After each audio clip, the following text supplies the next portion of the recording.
Random House Audio presents The Customer Rules, the 39 Essential Rules for Delivering Sensational Service by Lee Cockerell. This is Lee Cockerell. Introduction. Be nice. At a recent family gathering in my home, the grown-ups were trading stories about companies that provide good customer service and those that don't. Out of curiosity, I asked my then 12-year-old granddaughter, Margot, what she thought were the most important rules for great service. Without a moment's hesitation, she said, "Pappy, the first rule is be nice." Out of the mouths of babes. I've spent my whole adult life thinking about service, beginning with teenage stints working in a drugstore and a lumberyard in a small Oklahoma town, and culminating in my last corporate position as Executive Vice President of Operations at Walt Disney World, where I oversaw a workforce of 40,000 people, resort hotels with more than 30,000 rooms, 4 theme parks, 2 water parks, 5 golf courses, a shopping village, a nighttime entertainment complex, a sports and recreation complex, and more operations. Along the way, I held positions that included Army cook, banquet waiter, food and beverage control clerk, director of food and beverages for Hilton hotels, including the Waldorf Astoria, director of restaurants at a Marriott, general manager of another Marriott, and senior executive at Disney in Paris and Orlando. Throughout these 40-plus years in the hospitality industry, I never stopped searching for better ways to serve customers. Yet despite all the vital lessons I learned over those years from hard experience, brilliant colleagues, and mentors alike, I never heard the basic truth about service expressed as succinctly or as accurately as in Margot's 2 words. Be nice. Packs a wallop. Look up nice in a dictionary, and you'll find terms like friendly, polite, pleasant, appealing, kind, considerate, well-mannered, refined, and skillful. Who wouldn't want to be surrounded by such qualities when doing business? Margot's first word, be, is also profound. As I thought about her wise answer, I realized that great service is not just about what we do, it is also about what we are. You can have the best policies, procedures, and training in the world, but if the people you entrust to carry them out don't have what it takes, forget it. Don't get me wrong, what you do is also vital, and many of the customer rules in this audiobook are about exactly that, what to do and how to do it. But being comes before doing, and the quality of a person's being, his or her attitude, personality, demeanor, and other factors is crucial in delivering superior service. As retail consultant Liz Tahir puts it, there is no way that the quality of customer service can exceed the quality of the people who provide it. Both aspects of great service, being and doing, are addressed in this audiobook. Think of it this way. Let's say you're a customer and the staff person you're doing business with does everything by the book and completes the transaction efficiently and satisfactorily. But he is unfriendly, indifferent, condescending, and obviously counting the seconds until the workday ends.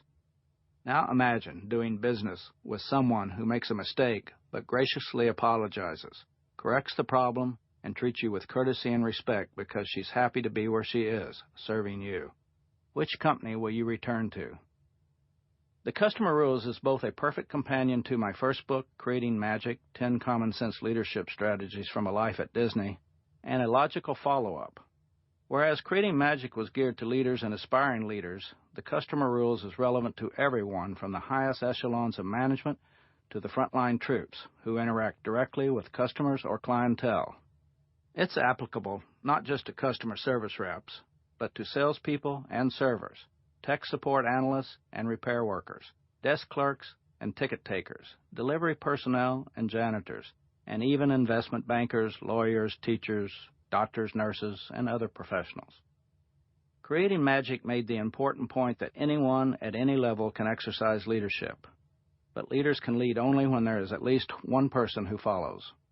By contrast, anyone and everyone in a company can and should be responsible for serving the organization's customers, whether they do so face-to-face, over the phone, or from the distance of a manager's office or an executive suite. The Customer Rules is focused entirely on one ultimate goal, to help you, no matter what your position or job title. Serve customers with such consistency, integrity, creativity, and sincerity that they will not only keep coming back for more, but eagerly recommend your business to their friends, families, and colleagues. It draws upon everything I've learned from my days as a frontline service provider to my years as a top-tier executive at companies with worldwide reputations for service, and from my experience as a consumer with a lifelong habit of observing how some businesses provide excellent service and others fail at that basic task. The end result is 39 easy-to-follow yet essential rules that can improve service at every level of a company's operation. If you interact directly with customers, you'll learn how to deliver the kind of superior service that makes you an indispensable asset to the company that employs you.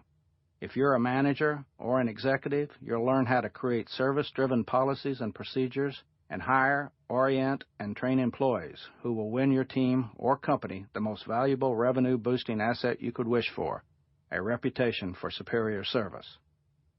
The principles revealed in this audiobook apply to any industry and any company, large or small, private or public, profit or not-for-profit. They have proved just as effective in multinational corporations like Disney and Marriott as in local shops and online retailers. They work whether the product is as high-tech as a tablet computer, as complex as healthcare, or as basic as shoes or coffee. The rules are presented in concise, bite-sized chapters so you can listen to one or more in minutes, absorb the basic lessons, and put them into practice immediately. At the end of the day, everything a business leader does is in the service of a customer service.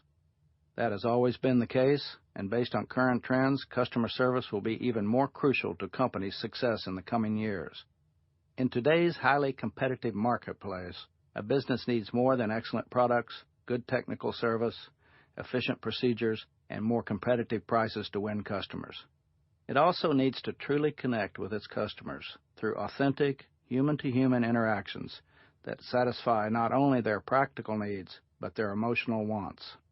According to Stephen Denning, author of The Leader's Guide to Radical Management, quote, "The advent of global competition, customers' access to reliable information, and their ability to communicate with each other through social media has meant that the customer is now in command. The shift goes beyond the firm paying more attention to customer service. It means orienting everyone and everything in the firm on providing more value to customers sooner." Denning is right when he calls the present period the age of consumer capitalism. Today, the power has shifted from the seller to the buyer. That's why I chose a title with a double entendre.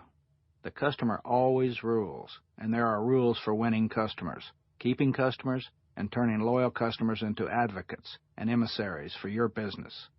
This isn't just some feel-good business platitude. Your customers are your single source of revenue and profit. Without them, your company would go out of business and you'd be out of a job. If you follow the rules in the customer rules, you will better serve your customers and your bottom line. Even my 12-year-old granddaughter could tell you that. The customer rules.